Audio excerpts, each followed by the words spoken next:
Dungeon Quest is a massive game with so much to do, and for many people, it can be a lot to understand. So in this video, I'm going to be teaching you everything you need to know about this game, whether you're a complete beginner or a high-level pro. Now firstly, when you play this game, you will notice that there are currently 17 dungeons in the game. And of course, as you play through this game, you will notice that the dungeons will start to get harder and harder. And yeah, dungeons are pretty much like the main content of this game. But upon selecting a dungeon, you will notice that you'll have the ability to select from Insane or Nightmare mode, which each have different loot pools of gear. However, the more important thing that I want to get to is Hardcore mode. Now, when you select Hardcore mode, you will gain an extra item when you complete the run. However, you will only have one life. Now, we're going to start off kind of basic, but I promise that as we get into the video, we'll get into the more advanced tip. But before you even start the dungeon, you want to go into your settings tab, and if you're kind of like a laggy player,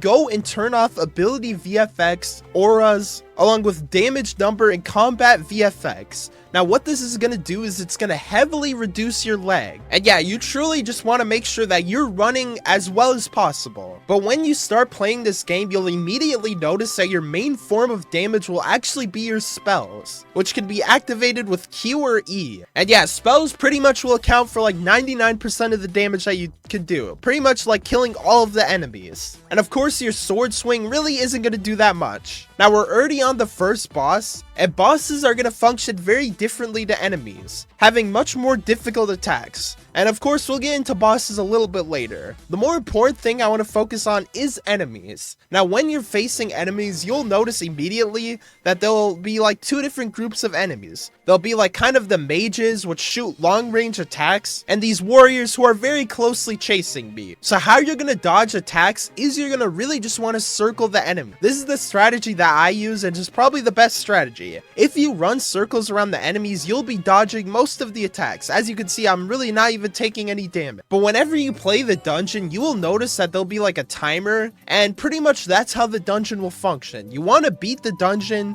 before the timer runs out. And of course, if it runs out, you will pretty much entirely lose the run. But also another way you'll lose time is if you die in the run. Like you'll notice when I go and die, I actually lose 10 seconds. And this is of course more important for like if you're with a big raid, because a lot of people will be dying and it'll be like literally just draining the timer. So really this is just a game of time, and you want to beat the dungeon as fast as possible. Now upon defeating the final boss, you will immediately notice that you'll get two like gear. I actually got two different mage spells, but you can get things like helmets, weapons, and stuff like that. But you'll also notice that we'll be able to either replay the dungeon or return to the lobby, which makes it very convenient to continue to do the dungeon. Now the next thing I want to get into is classes, because this is a hugely important thing that I don't think a lot of people understand. Now there are currently 3 different classes in the game, being Warrior, Mage, and Guardian, and these all align with the different stat points in the game. Like for example, I'm a Mage, so I'm going to be putting all of my stat points into spell power, whereas if I was a Warrior, I would be putting it all into physical power. And also, since I'm a Mage, I'm of course going to be using mage gear and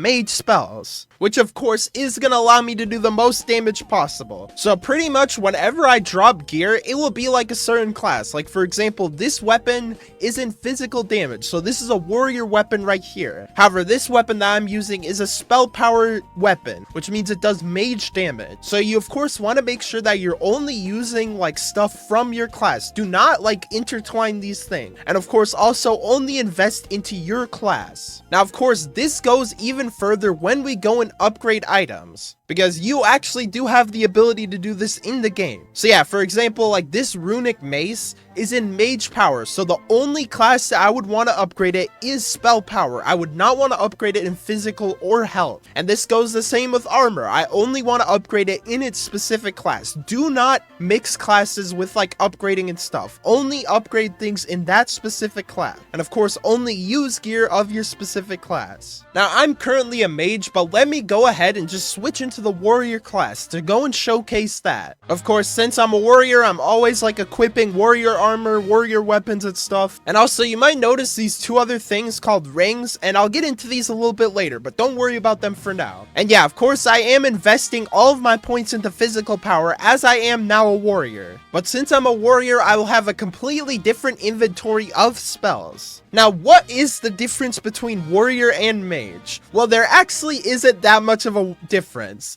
The only like kind of a small difference between warrior and mage is that warrior has the ability to do like heavy sword damage, which actually isn't too much, but mage has the ability to heal with like healing spells because mage is kind of like the healing class. But outside of that, there's really no difference between warrior and mage. So whenever you select a class, I would just select your class based on the gear that you're getting. Like if you get a legendary that's in warrior, I would go and become a warrior class. Now, when you start to progress through this game, you will notice that you'll have like a bunch of different benefits that you can have. For example, you'll have boss raids, but another huge thing you'll have is access to the level 100 plus lobby. So yeah, let's go and quickly go to that. And yeah, if you're not already level 100, don't worry, I'll still be talking about important stuff, so stick around. But level is probably the second biggest thing that really impacts your gameplay, because when I was showing you my gear, I was showing you like their physical power and stuff like that. However, every single item that you get in this game will have a level requirement, and you'll pretty much get a specific item from that dungeon. And of course, older dungeon items are going to be a lot worse than newer dungeon items. Like something from Desert Temple isn't going to be as powerful as something from Yokai Peak. And yeah, going deeper into items, there is really a lot more to them, because another thing with items is that they have a very kind of generic rarity system, where of course legendary will be yellow, epic will be purple, and so on, where gray is the worst all the way to legendary, which is the best. Now this again is pretty important, but also pretty self-explanatory. So yeah, there's a lot of different things that will make a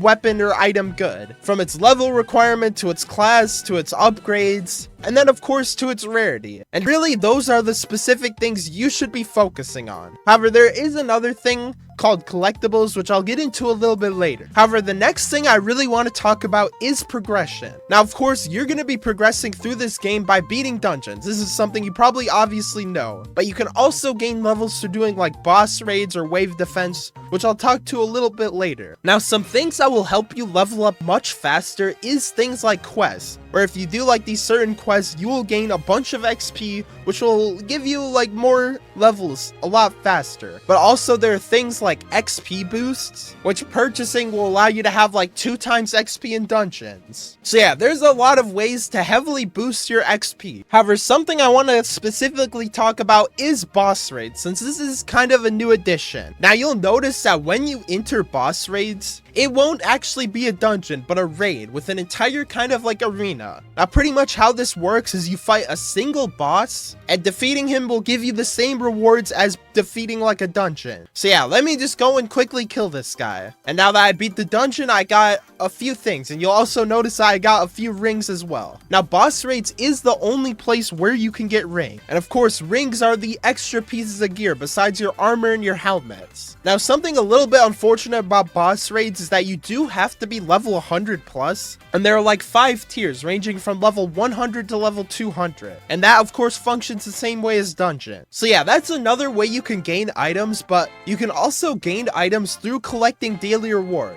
which is like kind of a thing that you get every 12 hours. And yeah, it's just like a little bonus to people who log in daily. Now you can gain another item through joining the Dungeon Quest Roblox group, so I'd highly recommend you do that, because you'll get much more items through doing that. So far we've covered dungeons, items, and classes, which are all hugely important aspects of this game. However, an arguably even more important aspect is trading. Now when you go into like this kind of player's UI, you'll have the ability to inspect people and see what gear they're wearing, see if you want to trade for something they have, but you'll also have the ability to trade them. Now when you're trading people, you'll have like this different menu where you offer them something and they'll give you something. Like for example, this guy's offering a purple Akuma warrior armor and like this mage stuff. I just randomly traded him. So yeah, you pretty much use this if you're trying to get like a specific item. Like let's say you want to upgrade your mage helmet, you go and try to find someone who has one of them and trade for it. Now, place you can find easy trades is the Dungeon Quest Discord server,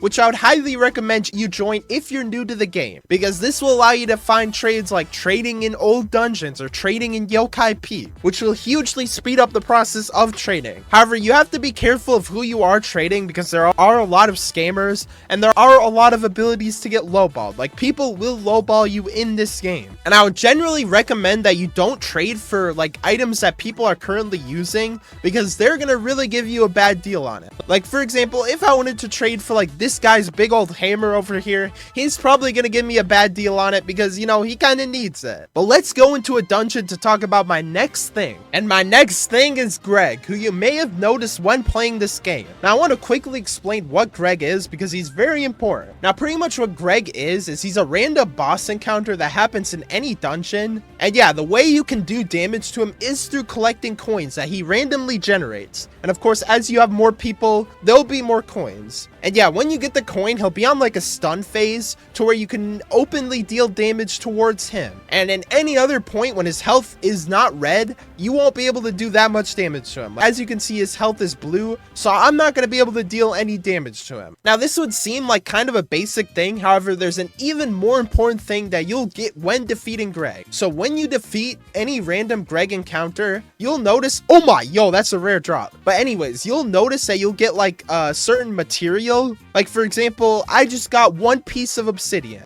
Also, I don't know if you guys realize, but I got like such a rare drop. That was an insanely rare drop. This Akuma warrior armor is very rare.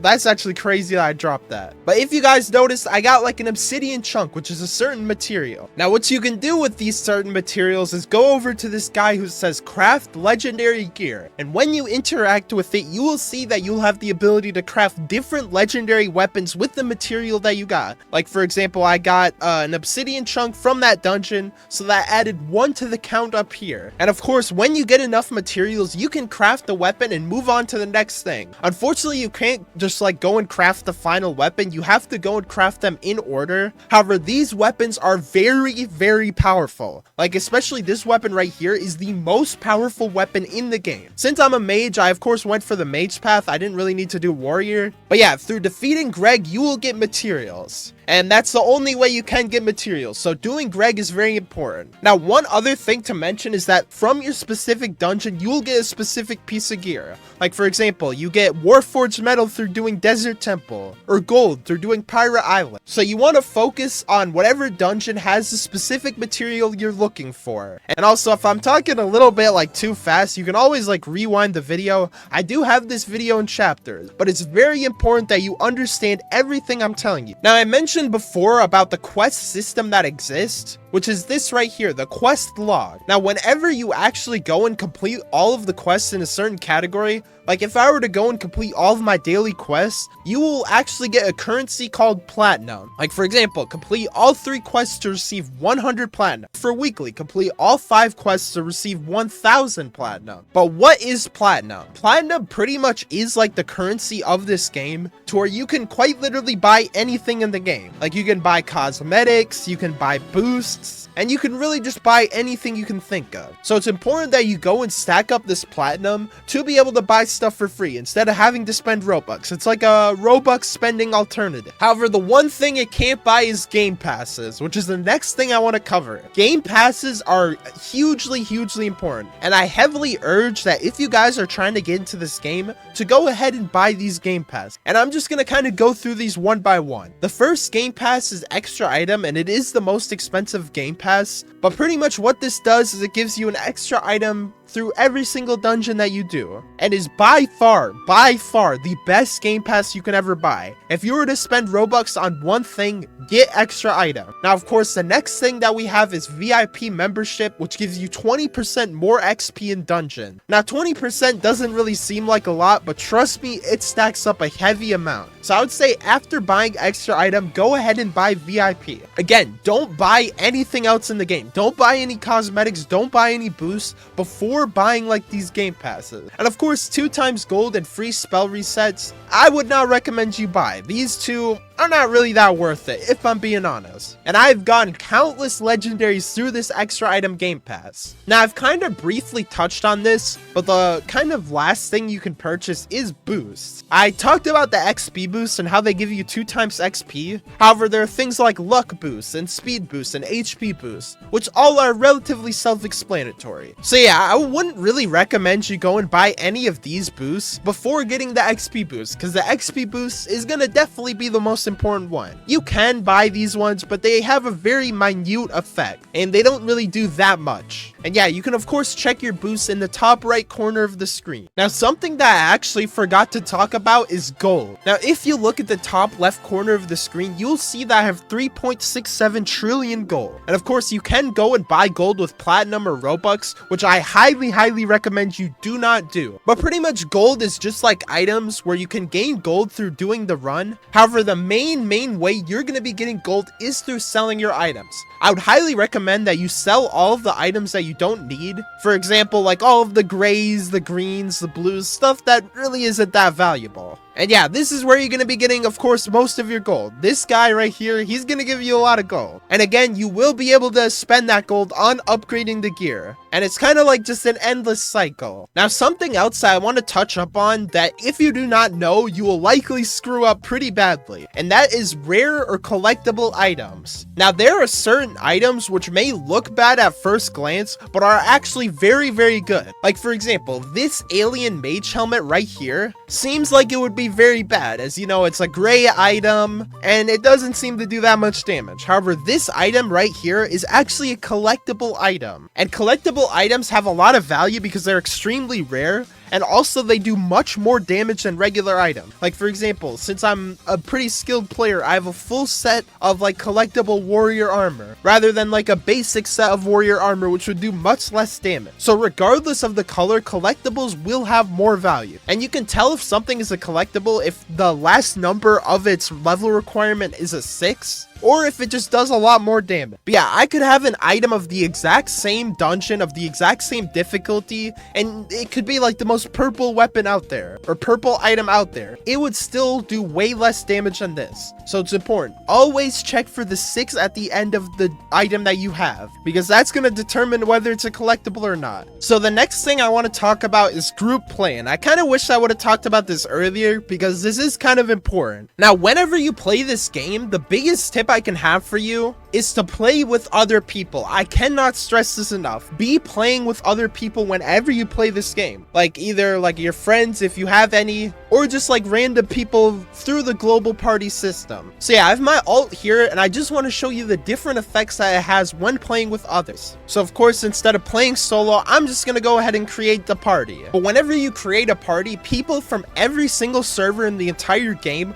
will be able to join your party. So you're gonna very quickly get a lot of players if you have like a good party name. So this is kind of a very easy way to get carries. However, I'm in a private server, so obviously this doesn't happen. But when someone joins your party, you'll be kind of alerted to when they join. But also, if you have them added on Roblox, you will get a 1x friend bonus, which will add 3% XP to your dungeon. So you'll get literally a 3% XP boost. And this literally works with as many friends as you want. So I highly recommend that you just get more and more friends, or more and more people added, to really just stack up that XP boost. But when you start the dungeon, you will notice that a lot of things are different. Firstly, you'll notice that the enemies will obviously have a lot more health, and that's the same with the bosses. So if your teammates aren't doing anything, it's going to be a lot harder than if you were to play solo. I believe the enemy's health improved by like 50%, however, I really don't know. But they will obviously be improving, so you definitely have to think about that when you have more teammates. And one thing I want to briefly touch up on is healing. I talked about both Mage and Warrior classes, however, there is Guardian, which has like healing spells. Okay, well, anyways, whenever I like use a healing spell, pretty much I'll like heal myself. If my health was low, I would pretty much heal up. And yeah, you can heal other people, which is an entire role that's played in this game. But also like the bosses and stuff will have more HP because you're with a group of players. But yeah, let's go back to the lobby for me to tell you about the next trick. And the next thing I would like to talk about is events. Now, every once in a while, Dungeon Quest will do like an event. For example, they have this board which has a 2x event, which pretty much gains double XP from dungeons, raids, and wave defense. But yeah, this unfortunately ended a little bit ago. However, these events can do a bunch of different things. Like for example, it can give you 2 times cosmetic drop rates or double gold or stuff like that. And they do these pretty often. Now, a lot of the time, they'll also do like a holiday specific event or a specific themed event where they'll have their own individual shop where you can go and purchase like different cosmetics and stuff with the in-game currency that you get. So yeah, it's important to be playing the most during these times. But I haven't talked about this already, but cosmetics is also a hugely important thing to know about. Yeah, I know I'm definitely going a bit out of order, but yeah, pretty much what cosmetics are in very simple terms is they're like skins that you can wear in the game. So yeah, if you're a fan of how any of these look, you can go and purchase them, or also you can get them randomly through doing a dungeon. I believe if you do a dungeon in nightmare mode, you have a 1 in 300 chance of dropping a dungeon cosmetic. Like for example, this cosmetic right here, I got from doing Desert Temple on hard mode. Ladies and gentlemen, I have a video on the screen which shows you how to level up fast in this game. So I highly recommend you go check it out because that will give you way more information. But for now, I'll see you guys later.